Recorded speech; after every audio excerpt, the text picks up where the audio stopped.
Good afternoon, everybody. My name is Jonathan Bender. I'm the Chief Medical Officer and Interim Director of Centre for Guidelines at NICE. Welcome to this Tuesday lunchtime webinar, where we're going to focus on digital technologies, digital therapies to manage mental health conditions.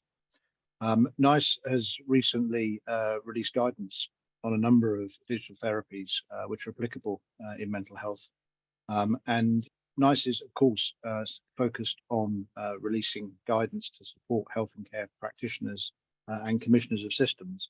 But we're also really focused on how we can implement those technologies and assist you in ensuring that they are implemented effectively to benefit patients in the health and care system. And so one of the key focuses of today is to really kind of help with support as to how these can be successfully implemented in care pathways. And we'd also like to talk to you about how you can collect data which will support further evaluation and understanding of these technologies, which in turn will allow us to produce further guidance. We are working hard to produce guidance as quickly and as effectively as possible, and we're grateful to you for helping us with that through data collection.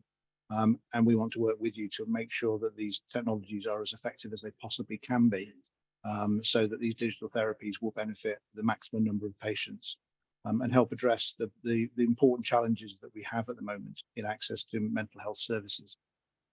So you can use the question and answer function to ask questions throughout the entire webinar. We will do our best to answer questions either in real time in our panel question and answer session later or at a subsequent time if necessary. We probably won't be able to answer everything, but we'll do our very best to answer as much as we possibly can. So please do interact with us. Please do ask questions. Please do get involved. First of all, before we go into the main session, I just wanted to recap on NICE's current focus. And what we're going to be doing over this year and in the coming years. So we at NICE are in the middle of a new strategic plan, which we're in year 2 of a 5-year strategic plan, which is going to really change the way that NICE works and helps to support the health and care system. And our focus, of course, continues to be on getting information to patients, getting better care to patients by providing information to health and care practitioners and commissioners so that we get the best care to patients quickly, but also ensure good value for money for the taxpayer. Could you go on to the next slide, please? So NICE has a well-deserved and hard-earned reputation for independence, transparency and rigour, and that's not going to change. We're going to continue to ensure that we produce high-quality guidance for the system that really helps health and care practitioners and commissioners make the best decisions for patients. However, we do also need to respond to current challenges in the system. The world is very different to the world in which NICE was created back in 1999. And so we really want to make sure that we do get the care to patients fast. And some of the particular guidance that we are going to be talking about today is an exemplar of how we can work more quickly to recommend important technologies and therapies at a faster rate, at an earlier stage than we would otherwise have done, so that more people can get access sooner and benefit from them more effectively. So the key areas that we're focusing on in our strategy are, first of all, ensuring that we are as relevant as possible to the health and care system. We understand, I'm a practicing clinician, I work in emergency care in Bristol. We understand the pressures that the system is under at the moment in terms of demand for services. That includes mental health services. And we need to respond to that and make sure that NICE is responsive. We are committed to producing guidance that is useful and usable, so that health and care staff and commissioners can find what they need quickly and in an accessible and unified format, so all the information is there for them to access in a timely way within patient consultations and outside patient consultations. And finally, we want to get much more linked into the system and work harder in relation to data and implementation to ensure that our advice reflects real world evidence, real world data, and also that we're listening hard to our stakeholders. And that's one of the really important parts of today's webinar, is to listen to you, but to also help you with the challenge of implementation, so that the digital therapies that we're recommending can reach as many people as possible. So that's my little introduction. Thank you again for joining us. What I'm going to do now is introduce Sarah Byron, who's the Program Director for Devices, Diagnostics and Digital here at NICE. And Sarah is going to talk us through the next section about these particular technologies that we have recommended. Sarah, over to you. Thank you very much, Jonathan, and good afternoon, everybody. Thank you very much for joining us to listen today. Next slide, please. So today I just talked about this last year. Many of you may know we've been piloting a new approach at NICE called early value assessment, and this is really looking at how we can make sure that the benefits from health technologies are realised in the NHS, and also make sure that where technologies claiming those benefits, they are actually being delivered in the real world as well. So as Jonathan touched upon in our previous strategy, it's one of the key areas that we've been looking at NICE. Next slide, please. So this is the strategy slide that Jonathan just showed you. And for early value assessment, what we're really doing is focusing this approach on the technologies that matter most, and that might be the technology, it might be the key area, that unmet need in the NHS, the problem they're addressing. Making sure advice that we provide is useful and usable. So we're looking at layout and presentation of the information that comes out of committee, and how we can provide that to you in an easier way that's really accessible and really timely, so you don't have lots and lots of reading to do. And thirdly, just designing a structure that allows us to pull evidence and data back in from the NHS when they're actually using these technologies as well. So next slide, please. So as a principle, many of you may be familiar with our full guidance process, where we would assess the technology all the way through, assess its evidence, and then make recommendations right at the end about routine adoption. So that is adopting at scale across the NHS, and whether that's a clinically effective and cost-effective thing to do. Do we get value for money for that? For early value assessment, what we've done essentially is add in an output in the middle of that process. So where we have a topic that addresses an unmet need, and we think there's a lot of potential and its value to the NHS, we assess the evidence that's currently available, and that's probably at an earlier stage than we would normally see. And look at its value, where it might address, what's the potential, what's the risk of enabling early access, what's the benefit of enabling early access, and then take that into committee to make their discussions, and looking at all that, hearing from clinicians, patient groups, patient representatives, stakeholders, and also evidence experts as well, and looking at if we can make a recommendation for early access. So essentially give earlier access to patients and the system to address that unmet need. And at the same time, where we recommend it's positively that access can happen, we'd also produce an evidence generation plan that states the outcomes that we're looking for, the key outcomes that we want people to focus on and generate evidence for, so that we can build the evidence while it's in use. While that's happening in the NHS and generating that evidence, we can also check if there's some real world benefits are realised as well. Do they actually change clinical decision making? Are there things about the technology that make it easier to use for people? There's a lot of data out there that'd be really useful to bring back into a committee decision making. Once we have that evidence, we then move into our normal process of guidance, where we publish, assess that technology to then say, actually, this is what we found and it's been used in the NHS. This is where the evidence has been generated. And actually, can we now recommend it for routine adoption and adopt it at scale in the NHS, so that make sure that it happens quicker and we get these technologies into the system.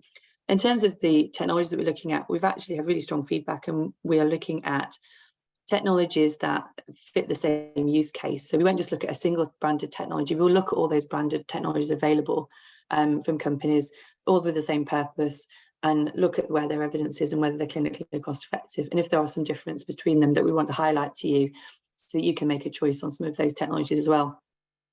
And all of this early value assessment has been done in partnership and collaboration with partners, particularly NHS England and MHRA, and we're strengthening this as we go as well. We've done the first year of pilots, and we're looking to keep on building on that as well. So very much linked in the system as much as possible, both in terms of partners and regulators, but also looking to strengthen that feedback from all of you as well, from clinicians and clinicians who are actually using these technologies. Next slide, please. So to focus on, you may have seen a couple that come out. The first one we had was on digital cognitive behavioural therapy for children and young people with anxiety and low mood.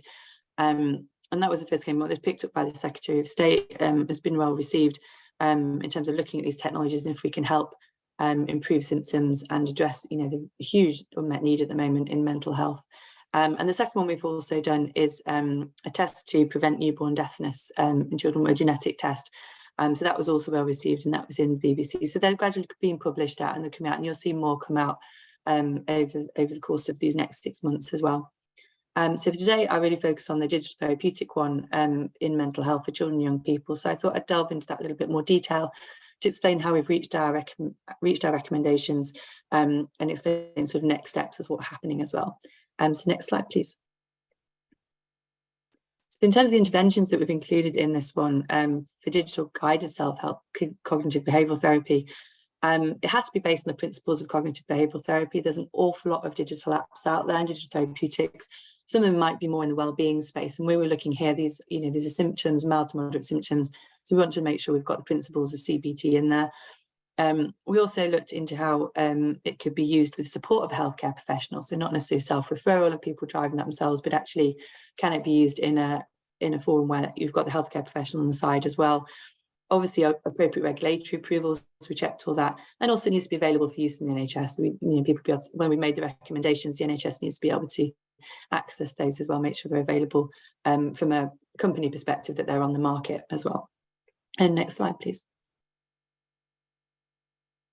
So when we scoped and looked at all the available technologies, the team found 5 guided self-help technologies that fitted that brief. These are the ones listed here. So there was Space and Silvercloud, Online Social Anxiety, Think Ninja, Aussie and Luminova as well. And these are all designed to meet that brief of the inclusion criteria. And there's some all different ways of interacting. Some of them are games, some of them providing that information that you would see from CBT. So designed in different ways, but essentially all addressing that same purpose that we've stated in our brief for this piece of guidance. The next slide, please. In terms of these technologies, so once we've been through the evidence, etc., we actually recommended for one of them, Bytes is just currently waiting CE mark, so that's also that's not including the recommendations yet. But the other 4 were recommended. And when we looked at these technologies, the committee pulled out a number of benefits along with the team, and also looked at managing the risk of early access. This is how these decisions in early value assessment are being made, that benefit versus risk ratio, and how we can balance that. So as I mentioned, in terms of access, one of the key benefits of these digital technologies is they can be used remotely, and also that people can access them when they want to. So for children, young people who maybe don't have access to the treatment at the moment, for whatever reason that may be, or maybe on a waiting list, these are an alternative initial treatment option that they could try and beneficial to them. So that access piece of digital technology in general is really important, particularly at the moment with the pressures that we have in post-pandemic. The second reason was the clinical benefits. Some of the early evidence on these technologies do suggest they improve symptoms. So we obviously want more evidence to prove it completely, but there is some evidence there. And patients also feedback was that they were finding them beneficial as well. So there were bits in there, that we looked at that were very much suggesting the clinical benefit in these. And the other part was in terms of resources. So having this additional treatment option could reduce demand on other treatment options available, so the face-to-face approach for CBT, but also may prevent people moving into more severe disease, severe mental health condition, which can be more costly to treat and obviously is more intensive treatment as well. So there's some resources here by using these technologies in this symptoms of low mood and anxiety, where it's mild to moderate, may actually help the other treatment options be available to more people as well, so that we're sort of triaging, using these to triage people effectively, so they're going direct to the treatment option that helps them the most and actually helps them get to treatment. The other aspect of these digital technologies was the equality piece. So we actually had feedback that particularly for children and young people who have neurodiversity, they may actually prefer interacting on a regular basis with these apps rather than a person. And also, so there's also lots of different things in here, and also children and young people, some of the games and the way they interact with these was really interesting and may actually improve the effectiveness of the tech treatment for these children. In terms of managing risk of early access, the other part we looked at, as I mentioned, that we looked at guided CBT for these. So we didn't think self-referral necessarily in this circumstance. was appropriate. We wanted to make sure that children and young people are assessed first of all, to make sure where they've got mild to moderate symptoms, or whether they've got more severe, or whether they need something else as well rather than this. So we wanted the clinical assessment that up front, just to manage any risk of early access. We also wanted to make clinical support so that they're getting regular support, just to check how things are going and to make sure if any symptoms do become worse, that they're actually picked up really quickly as well. So this is the kind of looking at how we manage risk of technology within the pathway of care, and make sure that that's all happening for the child and young person. It's not simply a self-referral and then they're not in the system, so we don't necessarily detect those deteriorations. So I think the one part of this technology access is that these are non-invasive, so it's not something people are taking internally, but obviously one of the main risks is if they don't work, what happens to that person's condition. So that was really key on those first 2 points, that we wanted to make sure that was all embedded into it. The third one is individual choice. So we're not saying absolutely everyone needs to use these. It's an individual choice. Some people may prefer to wait for face-to-face CBT. Some people may have access to another treatment option that they prefer. That's absolutely fine. But these are additional treatment options that may help quite a lot of people, and particularly help in the current pressures on the NHS with the availability of mental health services. The fourth one also was putting it in the care pathway. So as I said, these are assessed as an initial treatment option. They may well be used elsewhere in the pathway, but that's clinical choice. This guidance was very much focused on using these initial treatment option for people who maybe don't have access or on that waiting list, or want an alternative treatment option, that maybe this is more suitable for them. And the fifth one is obviously cost, in terms of there's a little bit more, there's more uncertainty in these technologies. We don't have full evidence, but actually in terms of the cost and the potential resources savings, these do look potentially cost effective. And so we just made a statement and flag, just to be aware of the contracts or the licenses that are being signed. They're not for a really lengthy period of time, that actually once we get this evidence back, we'll be pulling this back into NICE to make a final decision and looking at this cost effective and clinically effective as well. So just some flags in there to help understand the situation and where the uncertainty is. And part of this is also just to provide information to the NHS, where some of the feedback we've had is that there's an awful lot of these technologies out there. Which ones do we choose? So we've looked at all of these. We've scoped them and looked at technologies that could help, and then given the the factual assessment of evidence and where they're at and how they can be used and how that can be done safely as well. Next slide, please. So in terms of impacts of this new approach, obviously access needs, as I've said, it's a huge unmet need. There could be over 1 million children who would benefit from this, for these digital therapeutics. We know that the services are in really high demand, and as mentioned, the early treatment could reduce pressures elsewhere. So it's exactly making sure people get to the appropriate treatment that helps them, and putting more options on the table so that we can make sure people get what they need. And the accessibility of these is particularly attractive as well. So this is all the sort of the impact that we've highlighted, and we're moving now into the sort of the evidence generation and see if we can get information back on this to see what is working and if there's things we need to change on that. Next slide, please. So as I also mentioned earlier, we're looking at, as part of our strategy, looking at how we present information. So at the starting of this, really, previous our old guidance, if you look on the left-hand side for recommendations, is very wordy. On the right, what we've tried to do is put in a text box that just clearly lays out the benefits of early access and the managing the risks. So you can see straight away exactly why we've done what we've done and things that you might need to consider if you're implementing this as well. There is still work to do on this. We're still, as Jonathan said, looking to get more feedback on it, looking at how we might present things digitally differently. But this is the starting point of where we're moving forward and trying to make sure that we're getting the right information to you in a really quick way, in a really easyable format that's just upfront, and you can get the key information that you need straight away without having to read lots of information. So that's sort of starting point I just wanted to flag, that we're sort of looking at. So the guidance may look a bit different as well as we go through the next year. So just to explain why that is happening. Next slide, please. So in terms of next steps, that's sort of this summary of early value assessment of where we are. We have decided it's going to become business as usual. It's been warmly received in terms of its intent and what we're doing and getting that assessment of evidence out there. Also for NICE, this is something we piloted live. So we've made sure we've got robust guidance and we've made sure we've assessed it appropriately. But we have done this pretty much live and learning, gathering feedback as we go from stakeholders as well. So it's quite a different way of working historically for NICE. But it's something we want to continue because it helps us be a lot more responsive to the system, and it means that we can adjust our guidance and bring in feedback and our approaches much more quickly than we would have done before as well. So that's sort of where we are on this and bringing in terms of the ethos as well. So sort of laying down the tracks as we go. And a team, I think the Wallace and Gromit analogy seems to pretty much summarise what their year has been like this last year. So that's essentially where we want to get to. I think that's the end for me. Thank you. And now I'll hand over. Thank you, Sarah. That's great. Thank you. And yes, there is perhaps some similarities to that famous Wallet and Gromit scene with him paying out the track ahead of the train, but probably with a bit less cheese. But thank you very much for that. That's really helpful, and thank you for everybody who's started to put questions into the Q&A. We will endeavour to answer as many of those as possible in the session at the end of this hour.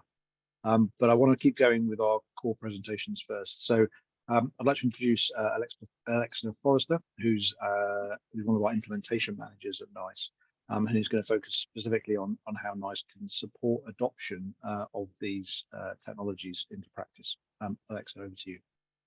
Thank you, Jonathan, and good afternoon, everyone. Thank you for joining us. Next slide, please. So I am based in the implementation support team, and when supporting a piece of guidance, we're tasked with establishing the possible levers and barriers to implementation and adoption. And to do this, we speak to NHS clinicians, practitioners, anyone commissioning or working in the area of care in question. We then write a report detailing these, and it is shared with the Guidance Development Committee at the time of drafting the recommendations, just to make sure that this is considered as part of that. So next slide, please. I've summarised the main adoption barriers on this slide, and these are the things that might need to be overcome for services who are not yet using guided digital CBT as part of their service offer. All of the people I spoke to were based in NHS services and were offering one of the digital solutions we've recommended. So first issue, first and foremost, and always comes up first, is funding. And now more than ever is the most significant issue, with budgets being extremely stretched. And so the initial outlay involved in terms of buying user licenses for these technologies will be an issue. Those that are currently offering the technologies reported that they believe them to be cost effective, as they require less clinician time to deliver, and it frees up capacity to be able to deliver face-to-face CBT to those who require it. And it can potentially prevent progression to more severe symptoms. The next issue on the slide is clinician confidence and acceptance. And this again was reported by everybody that I spoke to. And the limited evaluation data may compound this. Practitioners are trained to speak to people, to deliver therapy, and to support them to problem solve. And so there might be a reluctance to step back and to guide therapy delivered via a digital platform. However, those that were offering treatment with one of the technologies overcame these issues on seeing how effective they are when used with the right people. Good outcomes and positive feedback from children and young people and their families has also helped to overcome this issue. Next up is limited evidence of outcome. I've already touched on this a little bit. This is generally needed to support the development of a business case, and commissioners did indicate that having early value assessment from NICE may help to overcome this issue. And these are being used already in some NHS services. Accessibility and digital inequity was a common theme. Children and young people with limited access to equipment and internet connection, or the privacy needed to complete the intervention, are unlikely to benefit from guided digital CBT therapy. Next up is training and the time needed to become familiar with the content of the technology, though highlighting the potential for future time savings will help to overcome this. And then finally, changes to current care pathways will be needed, which is something Sarah touched on.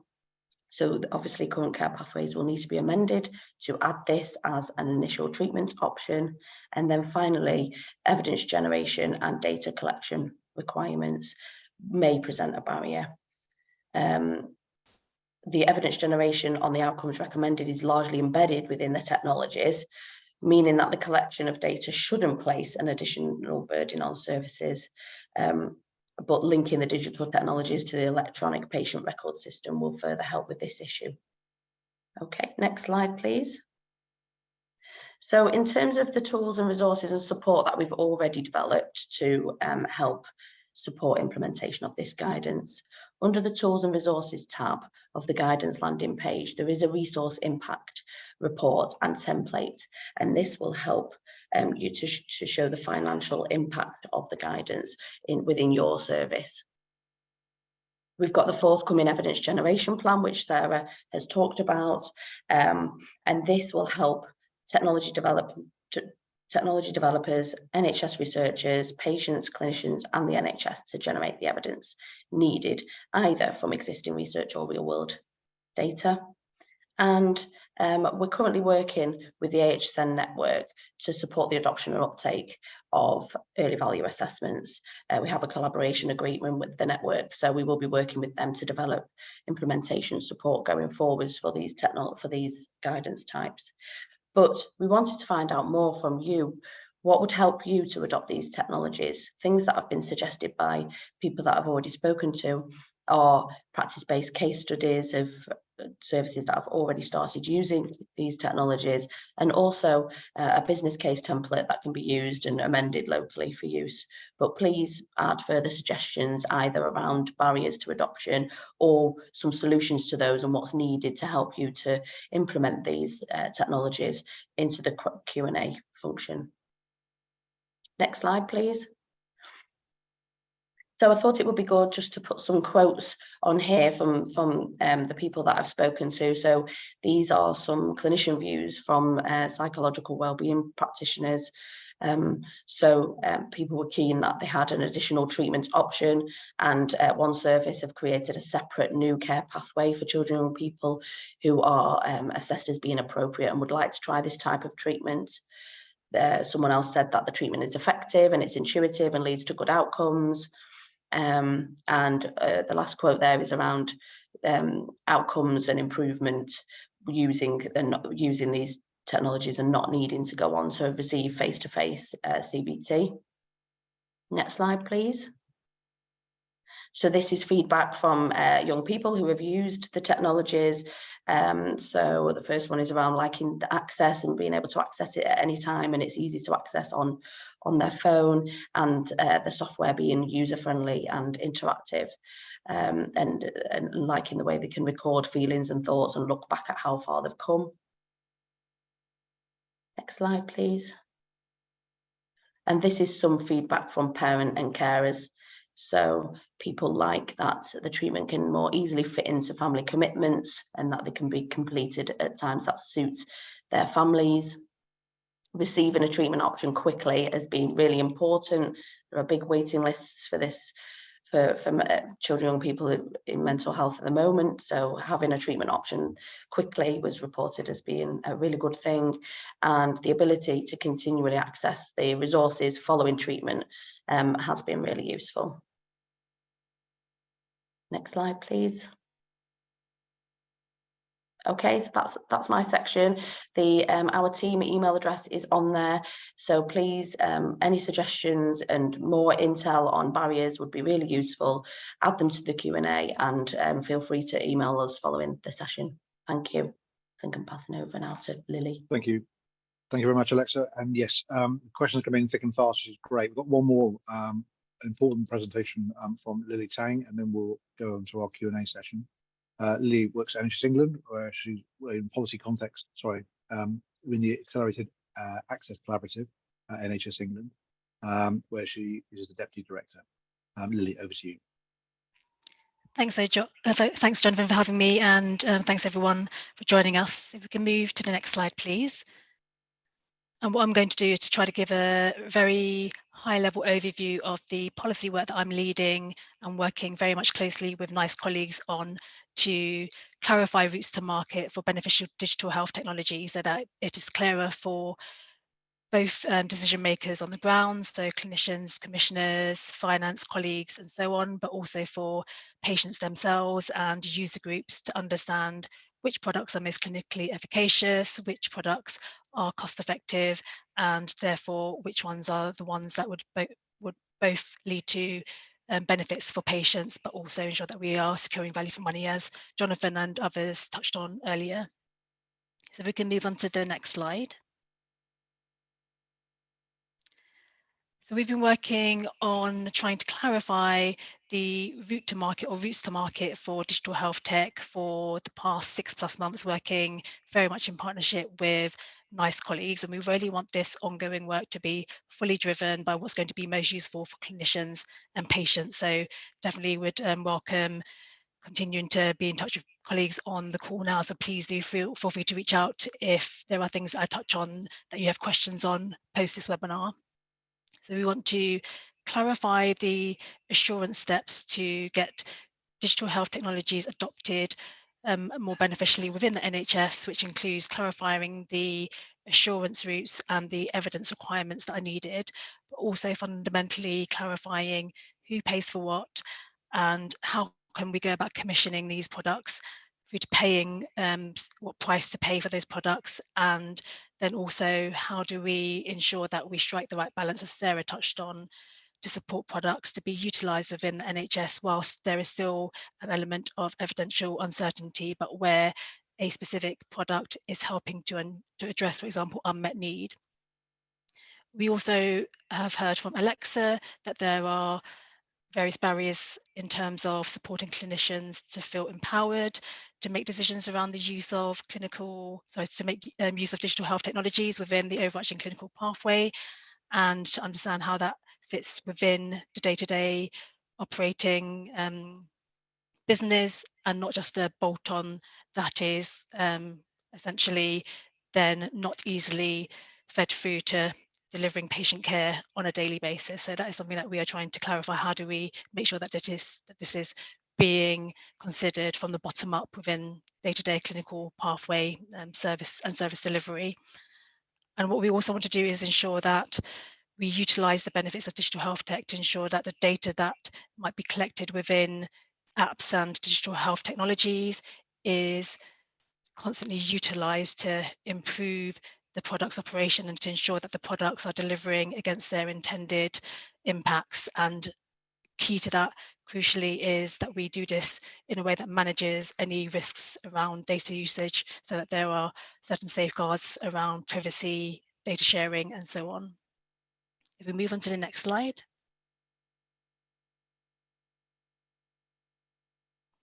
So this slide sets the scene of the status quo and where we're trying to move to.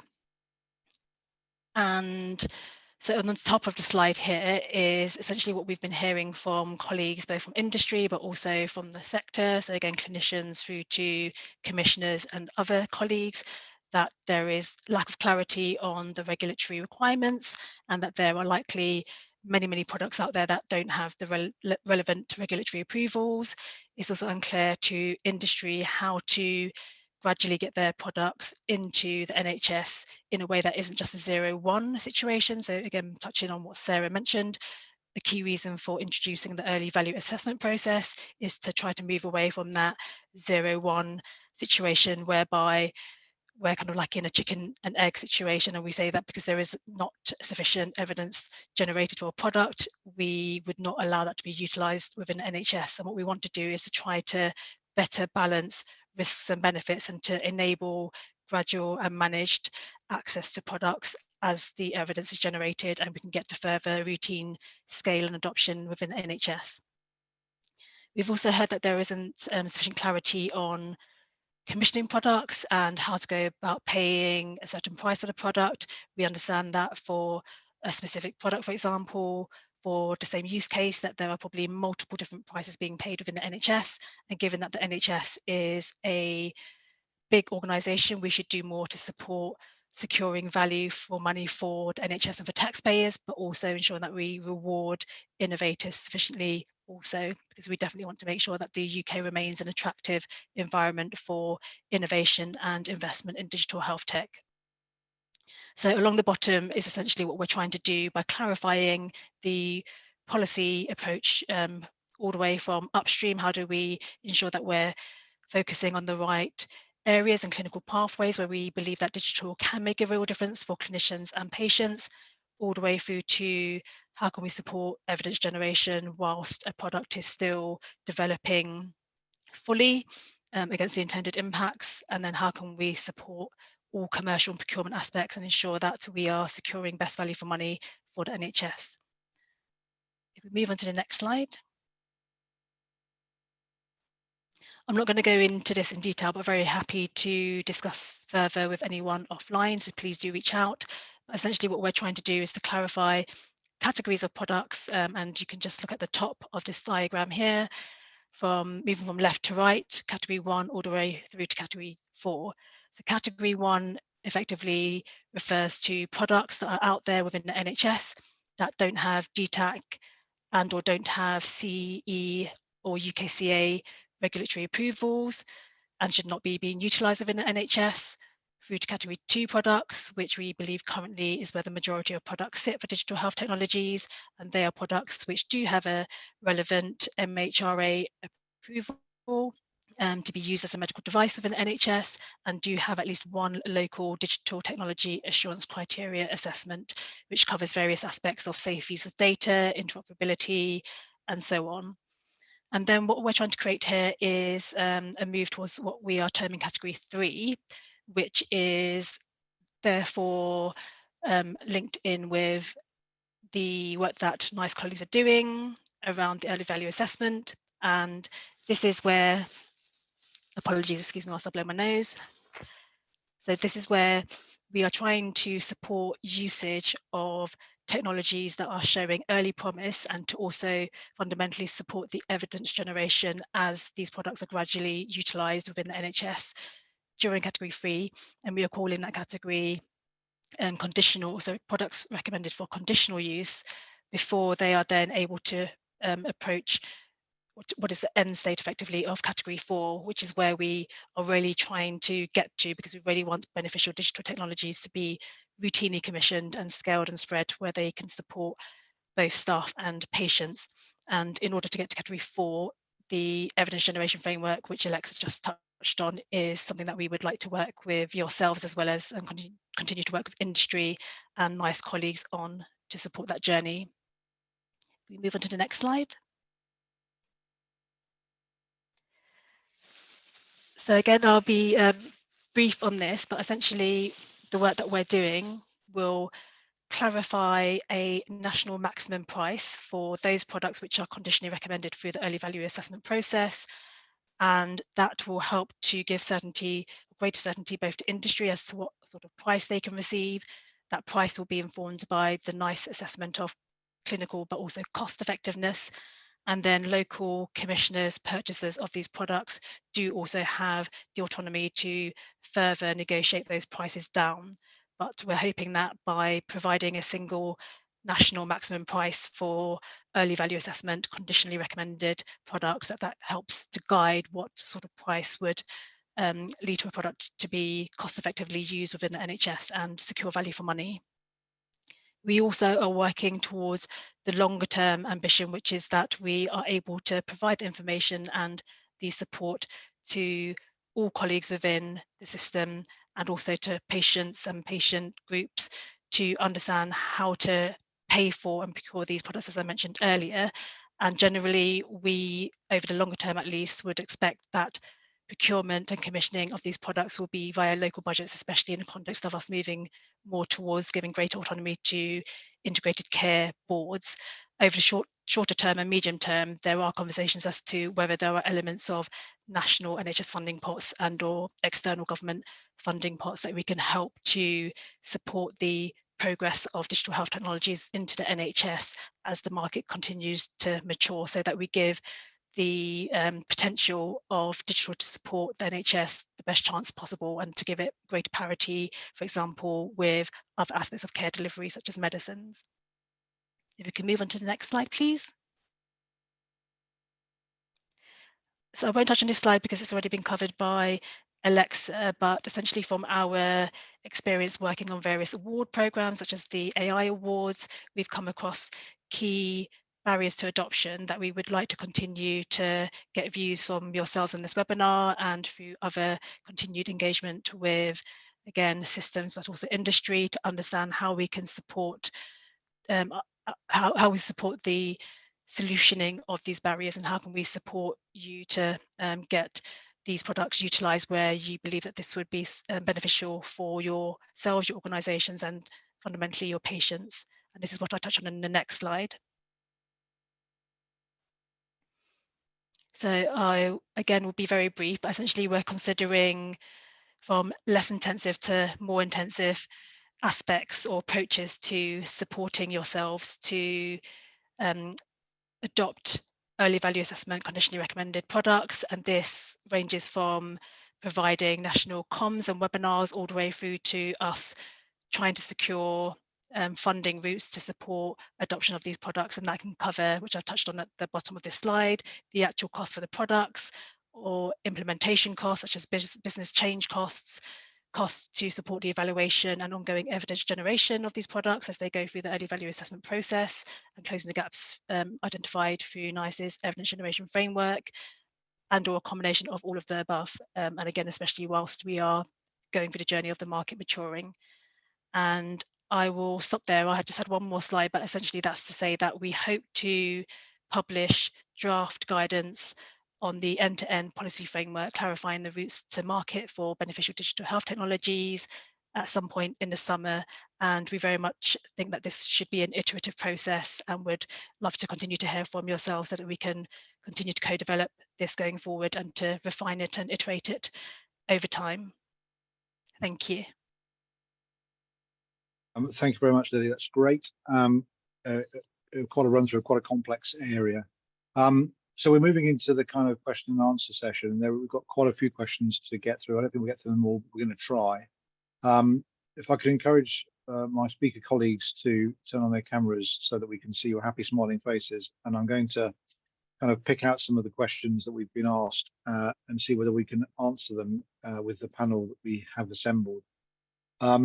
So I think probably one of the first questions that would be worth just reiterating is in relation to the kind of how, from a patient perspective and from a practitioner perspective, what's our kind of anticipated pathway as to how this is going to work in practice? Because we need to make sure that people are assessed and that this is part of a wider picture. And I think that's a really important consideration, is that these are very useful technologies, but they're an adjunct and a supporting the device. They're not the be all and end all.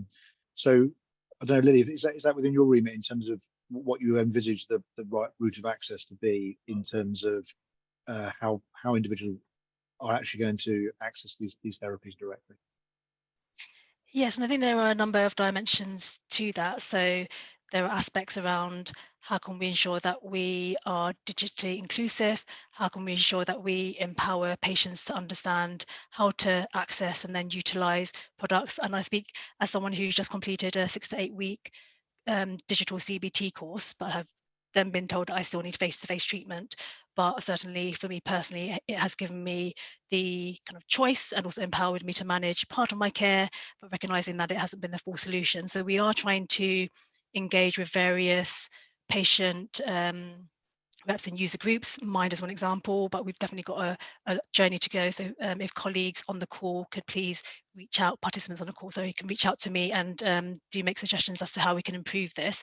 We also want to look at ensuring that we are really fundamentally, and I touched on this in my presentation, building this from the ground up with the support of patients. So what problems are we solving for? How can we actually help patients by hearing from patients directly themselves? And then how can we hear from clinicians and others as to how we can build digital health tech into the overarching clinical pathway so that it's not just a digital thing sitting over here bolted on, but it's fundamentally part of healthcare delivery. And I'm hoping in 5 or so years' time that we don't even use the word digital. Lots to do. And behavioural economics is another area that we're working on as well. You mean it's just part of the therapies that we offer as part of a combined approach, and digital is one arm of that, but so is face-to-face, and so a range of other things. And okay, that sounds reasonable. I guess some of the questions that are asking kind of, I'm a GP, kind of how do I actually access these therapies? What's the direct route, and how do patients access these therapies? So we are still working on that. We are looking at how we best clarify prescribing routes. I don't think there's just one. So I'm going to admit that we are still in the process of developing and clarifying that process, but we hope to get further towards providing information on this over coming months, and then it will be iterated further. And again, if there are any suggestions from colleagues on the call, please do reach out. Okay, fine. Go sorry, on. Jonathan, Go on, Alexa. Thank you. If I could just add to that. So the people that I've spoken to have it's been an additional option, an additional treatment option, and an initial thing to consider with people. So that's how they've embedded it into their care pathway. So there's been an initial assessment, and then, if appropriate, this has been offered. Fine, thank you. So different kind of question now, just to go on to early value assessment itself. How long does a typical early value assessment take, and what's the kind of people that would contribute to that in terms of their expertise, so pediatrics, psychiatry, etc., etc.? Yeah, so thank you. Yeah, so the average early value assessment is about 6 months. That's what we've been piloting this last year. And within our committee, we have some standing committee members, so health technology assessment experts, evidence experts, health economists, and we also have some clinicians. But for each of these topics, what we've also done is bring in key experts relevant to the field. So we've looked at the pathway and brought in patient representatives that would be for mental health to hear their experience and contribute to committee, and also bring in specialist clinicians into this area as well for the mental health experts, and that can be various different settings. It can be, various different roles and job titles. So we look at making sure we've got that specialist expertise on the committee when making these decisions, and then also we go out for consultation as well, where we engage with an even wider audience to get feedback as well. So we're very much trying to make sure we've got the right input into the guidance. Right, thank you. Another question is, what's the status of these kind of guidance products and these recommendations? Is there a mandated requirement for systems and commissioners to commission these and deliver these services, or is that is there an area likely to be an element of local variability? Probably one for you, Lily. Sorry to go back to you. So at least for the near term, it is one that is for local decision making, and it won't be mandated for the foreseeable future. As I mentioned, we are trying to get to the stage where we have some of these products going through the early value assessment be sufficiently evidence such that we get to the stage of routine commissioning. But the long-term picture that we're looking at is that there will always be a degree of autonomy for trusts and GPs and so on. Okay, and just homing in on that, I guess the kind of question that is also coming through is about data collection.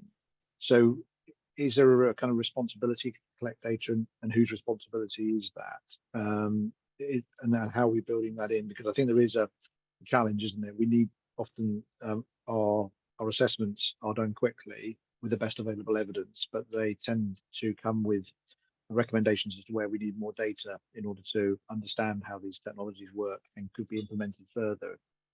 Is there a mechanism to really drive that data collection, and who's responsible for it?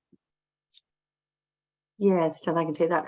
So obviously, as I said, we produced the evidence generation plan, and we're also working with partners to really help that and set up an infrastructure to look at it. So I think it's likely where we have an existing infrastructure for data collection, we'll be looking to build on that and bring in the evidence that way. But also it's anticipated at the moment it will probably be a consortium of people that we work with across different partners to try and get the evidence generation working, and also the adoption piece as well. So these, the guidance in a way has been a signal, positive recommendation for everyone to sort of wrap around and see, right, how do we get these into practice? How do the evidence generation done? So this is all in a process of development at the moment. Okay, that's really helpful. And I know there would be lots of individuals from the kind of voluntary and community sector with us today.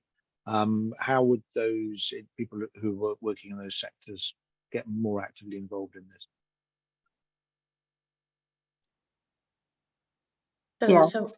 Sorry, Sarah. You take it, Alexa. Everybody's clamoring to answer this question, so go for it. Okay, so we do have a people and public involvement team here at NICE, and I know that they have tried to engage with the voluntary and community sector quite extensively on this topic specifically. We also have a voluntary and community sector forum, so we could pass this by them. But I guess, again, we would love feedback from anybody on the call today about how we can better communicate and work with, collaborate with the voluntary and community sector. Okay, so that's an open invitation to continue to work with our colleagues in the voluntary and community sectors. So, yep, absolutely, thank you. So I guess the next question I want to pick up on from, there's some really great questions here. I'm really trying to group them up into sections, but it's a challenge because they're so impressively wide ranging. Sarah, do you want to say about where we're going next with this in terms of future topic selection, and how we're going to choose which technologies to evaluate, and which areas to focus in? Yeah, thanks, Jonathan. Yeah, so this last year we've done pilots. So we've focused on some priority areas that you'll have all seen in long-term plans, sort of mental health, cancer, cardiovascular, and NHS recovery. For the future, we are getting priority areas from people who notify us, and that can be national directors, it can be NHS partners and things, but also looking to gather the feedback from the system. So we're in the process at NICE at the moment, developing a topic intelligence function that will bring together and gather all the feedback about where the unmet need is, are the technologies that people are interested in and are being developed, and also then looking at how we prioritise those as well, about how we prioritise those into schedule for NICE about unmet need and urgency of need and guidance that area as well. So again, that's all being developed. It's been kicked off through EVA, we've been doing it, but it's also a developing function that we've got in NICE to bring all that together, so we get feedback from all the partners as well as the on the ground NHS as well. Okay, and specifically a question here about whether we're moving more, because these are largely supportive tools. Are we moving into therapeutics as well in terms of digital therapeutics? Yes, we may do. Yeah, as they come through. I think it's a scenario based, really, a case by case in terms of scenario that you've got, and can we manage risk of early access while also allowing benefits. So there's no restrictions in that sense. We'll look at whatever comes through to us in terms of that priority need, and look at what's feasible in the system to do in that kind of real world live way. Great, thank you. Question from Sue Evans, which I'm going to answer directly. So we're really committed to implementing NICE guidance products in a way that integrates different elements, so technologies with guidelines, because we're aware that for our users there are challenges where we write a guideline on something and then we also write technology appraisal and drug recommendations in separate parts of NICE, and so we are working very hard to align our methods and integrate our guidance. So guidelines will have technology appraisals integrated fully into them, so that people using the guidelines can also access the information about the integrated technologies. And mental health is one of the specific areas that we're targeting for that. So we're very optimistic that will make a much more effective and seamless experience for our users, and that they will be able to both read the guideline and see the technology appraisal side by side, which we sincerely hope will make our products more accessible to you and to patients. Question for Alexa about some of the feedback that we're collecting. Is that going to be made more broadly available outside NICE, or will that be just within the organisation? Yes, it will be. So I'm hoping to pull together a lot of these questions and develop a frequently asked question type document, and to put it on the website. So yes, is the answer. Great. Okay. So again, I just want a couple of people have asked about some of the challenges around these therapies in relation to others, and also about accessibility. We're very aware that on the whole, digital technologies can improve access and equity of access, but we're also aware of digitally excluded individuals who do not wish or would not choose to participate in digital technologies, or didn't have access to the relevant technologies. And I think the important thing to say there is, as I alluded to earlier and as others have said, is that these can only be part of a broader package of assessment and management. So where people are experiencing mental health challenges, it's important that they are receiving appropriate support and input, that they've been properly assessed, and that digital therapies are delivered as part of a broader and more holistic approach. For some people, they won't be suitable, they won't be desirable, and they won't be appropriate. Some people won't be able to access them. One of the potential advantages of digital therapies is that they can help manage a broader caseload, so that practitioners can focus on individuals who don't necessarily have access to digital technologies or choose not to engage in that way. But I think that is something that service providers need to keep a close eye on. It's very important that we don't exclude people for whom digital therapies are not appropriate or not effective. And so I'd very much emphasize, I think, the importance of making sure that we use this as an adjunct rather than as a replacement for skilled assessment and clinical services. Okay, so we're getting towards the very end of this, I'm afraid, and I've got more questions than I'm unfortunately able to answer, but we'll try and answer some of these offline as well. I think the other question's probably worth picking up on, that's come up quite a bit as well, Sarah, is just how industry gets more involved, and if there are products that they would like us to look at. What's the route for assessing specific suggestions and proposals around technologies that people might be aware of or might be keen to feed into the programme? Yeah, so for companies, the best route is to upload them into the innovation service that Energy England has, and that all then gets triaged into appropriate partners as well. So that's the best route, and then we've got the relevant information and contact details for them as well. Thank you very much. Okay, so in the last 2 minutes, there's a question about slide sharing. I'm unable to answer that, but I'm sure one of my colleagues who's running the technical side of things will pop something into the chat on the subject of slides. We have run out of our allotted time. I just wanted to thank everybody for joining us today, and I hope that you found the presentations useful. This is new territory for NICE. The speed at which we're working is important to meet system needs, but we also need a lot of feedback, both in terms of the processes that we're starting to develop and how those are working in practice.